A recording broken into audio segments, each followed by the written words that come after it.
Yeah, with DXB today, right here on Dubai One TV. Hope you're enjoying your evening's viewing at the moment, or maybe you're catching us up online, whichever way.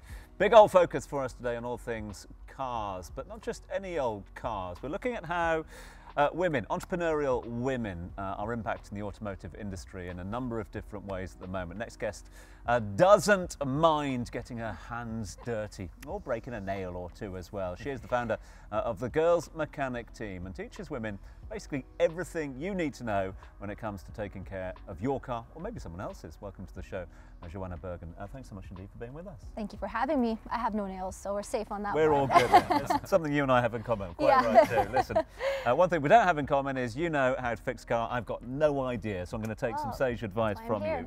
Let's find out a bit more about the Girls Mechanic team. Yeah. Why did you set it up? Well, it's not just one reason how it happened. It was an accumulation of a few things, but I would say the first thing is when we moved to Canada, my dad stayed back home. So in the house, I took charge of fixing the TV, installing the bidet, changing the lights when they, were out. And I learned new things about warranty and that companies can give you extra parts for free. And then I started driving, and then I started having problems with my car because we had an old car. So I used to take it to our mechanic, and he happened to speak Arabic as well, so we connected in that sense. And I first asked him to teach me how to do an oil change because we had to get that done on my car. And then the second thing, we had vibrations in my car, and it was just turning off for no reason. So he diagnosed it, and he said, "This is what you need to replace." He provided me with the parts. He said, "Go on YouTube and fix them yourself." And I actually have the parts that I changed on my car the first time ever. Wow. Well, you got them here? Yes, I do. It was actually the spark plugs and my ignition coil, which was broken in half, which is why I had all these issues. So these parts are actually the first ever job I did on my car, and it's on YouTube with one hand working on it. But again, this goes to show you that I just learned all this by myself at home. And that's when I thought about having these workshops that go over the basics, and I self-taught from actually my mechanic as well. And that's how it all came about, actually. So. And now you hold workshops for other women, is that right? Yes, so I opened it publicly to women, and we've actually also moved on to teens, which I think is where it should all start, to be honest. I just wanted to know as well, can you tell us more about the workshops that you guys hold at Girls Mechanic Team? So we basically run workshops on the basics of car maintenance. We go everything from 360 on the car, everything you need to know, all the fluids, how to check them, if anything goes wrong, like an engine overheats, what to do in that case. We used to do how to do an oil change, but in this region I feel like that's not necessary as much. But I do go over what gets replaced when you do an oil change. And then we go into tires, so how to change tires, how to put a spare tire on. All of it is in case of emergency, and all of it using tools that you already have in your car. Of course, how to jumpstart your car, windshield wiper changes, and accident prevention is the last thing we end off with. I think I need to take some lessons myself. Well, you all need to take lessons. I don't know what to do if something happens in the car. I love the fact that you're keeping that old school way about cars as well. That's a beautiful thing. But what about the new school? What about electric cars? How is that? Yeah, I mean, you know what, before we get into EV, even newer cars, they have no oil dipstick. So it's all on the screen, it tells you everything. But that's not the idea. With EV as well, there's a lot about maintaining a healthy battery, understanding why you shouldn't drive it at 100% charged, understanding what factors drain your battery, and the efficiency of that, and if anything goes wrong, what are you going to do next? I mean, all these companies are selling you EVs, but we're not talking about any educations with how to properly use them, why is that the case, and what to do in case anything goes wrong. So learning never ends in automotive, and every new car that comes out is something different, so there's always room for knowledge in every aspect of automotive. Yes. First of all, I'm so proud to see someone, a woman who's taking this to another level. First of all, as Arabian Gazelle, we need you. Yes. Right? Because it's not enough to be passionate about driving those machines, but to be more knowledgeable and have more knowledge about how they, work. I wanted to know as well, what is the reaction in the community when they heard about you starting trainings like this? Yeah, well, I mean, a lot of people were skeptical in the beginning, and they were surprised because when you have a female with no muscles, in a certain way, they don't expect that. And I also remember in Canada when I used to go to the shop to buy parts, I'm not even joking, this is not a lie, but one guy approached me and goes like, oh, are you looking for makeup? That makeup section is over there. Wow. So like you always get these comments, but to me it never bothered me. Another comment was, you know, you only got there because of your pretty face.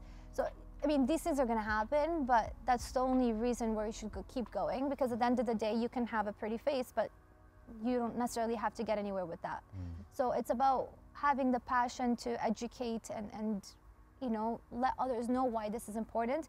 And once people got to see what I'm doing and the collaborations with colleges that we've been doing, it kind of shifted to excitement, more understanding, more awareness. Okay, now we understand why this all needs to happen. So I love a guest who brings props in, and you've brought plenty of props. It's a big Yes. phone though, isn't it? You know, brought a mobile phone along with you you. can say that. I mean, it is like a phone because it has all the details of your car. It's an OBD scanner, onboard diagnostic scanner. So this is part of why my workshops are good. It's not just that I'm teaching you, it's hands-on, and I also show you parts. So this is what mechanics use to diagnose if something pops up on your dashboard. And you can also have it at home just to give you a basic understanding of what's wrong. So when you approach a mechanic, you know what's happening. And this way you can filter out those mechanics that are trying to lead you somewhere else. So you can buy these. Yeah, and there's smaller versions of it. Prices also vary. I mean, this is the pure basics.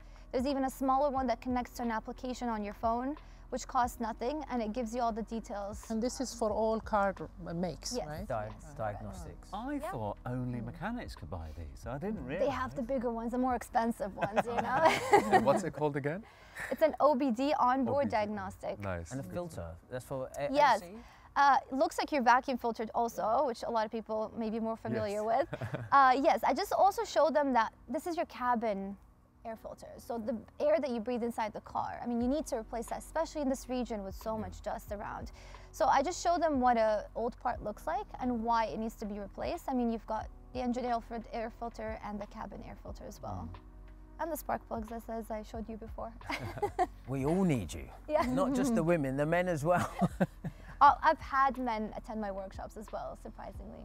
Obviously, things get hot here at certain times of year, but we're into the winter season. Are there any sort of seasonal tips that you could give our viewers with regards to making sure that the car's in a fit condition? I suppose we're waiting for the rains to arrive quite soon as well. Yeah, I mean, tires is the biggest thing. There's a few things that I tell people. Every time you leave a spot, look under on the floor to see if there's any fluid that might have leaked in the car. 2, as you're approaching your car, just have a look at your tires, check out the treads every now and then. With the hot pavement and the weather, they can kind of wear out faster depending on how you drive. Fluids, coolant, and the oil levels is the major 2 important components for this region because of the heat.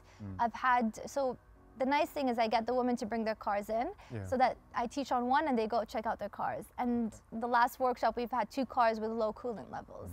So those are important factors to just keep in mind. Fluids, always check them once before the winter, once before the summer. I feel so safe within your within this environment to ask a really silly question. Is that okay? Is that okay? Of course. And one that I felt embarrassed to ask my mechanic and anyone else.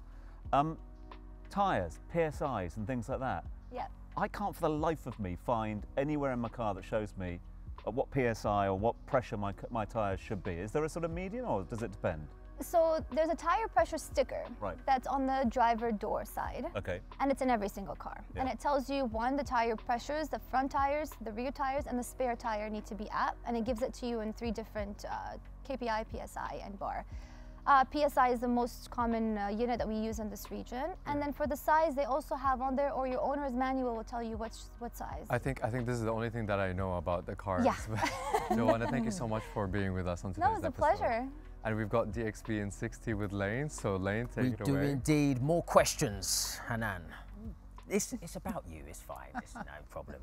We're just going to answer as much questions as you can in 60 seconds about you. Ooh. Yeah, pretty easy. 3, 2, 1, let's go. If you could have dinner with anybody, dead or alive, who would it be? Senna. Nice, great answer. Your first job, Hanan? Jewelry marketing manager. Your motto in life and work?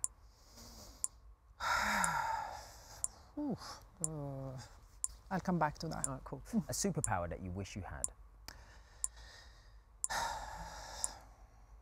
as fast as light. A book or movie series that you recommend? A book or a movie series I would recommend. I'll come back to that as well. Okay. How do you unwind after a stressful day, Anna? Sorry? How do you unwind after a stressful day? Driving. One of the best ones. You've driven everything, but what is a dream car that you wish to drive? I'm really keeping my option open, really. Each car brings its own set of, you know, joy, and I don't have anything in mind. I'm excited to try everything out there. Nice. Last question. Why Dubai? Why? Why Dubai? Perfect question. Well, Dubai, I was inspired by Dubai, and Dubai was and is the perfect backdrop for bold ideas out there. And I believe Arabian Gazelle was born because of the spirit of this city. So I hope it answers your question. Perfectly well. Thank you. And thank you so much indeed. Keep the gazelles running, that's for sure. I'm sure you're growing at the moment, but can't thank you enough for guest co-hosting with us today. Thank you for all the best having for the season Yes. as well. Enjoy. And Jowana, thank you so much indeed. Great to chat with you. Thank you very much indeed. Girls Mechanic Team, check them out online and go and say hi. Can I say one last thing? Of course you can. What makes you good at something is not your gender, but the skill set that you acquire. And that's something you should always remember with everything you're doing. You should be presenting the show. Mic drop. Mic drop moment. Worry not though, we ain't going anywhere. Saying farewell to our guests, but coming up in a few moments' time, we've got music from Tina B. Stay with us. Hi, it's Tina B. I love classical music and electronic music, so I'm trying to combine all these genres together and represent like modern music. I can't wait to perform in the end of the show.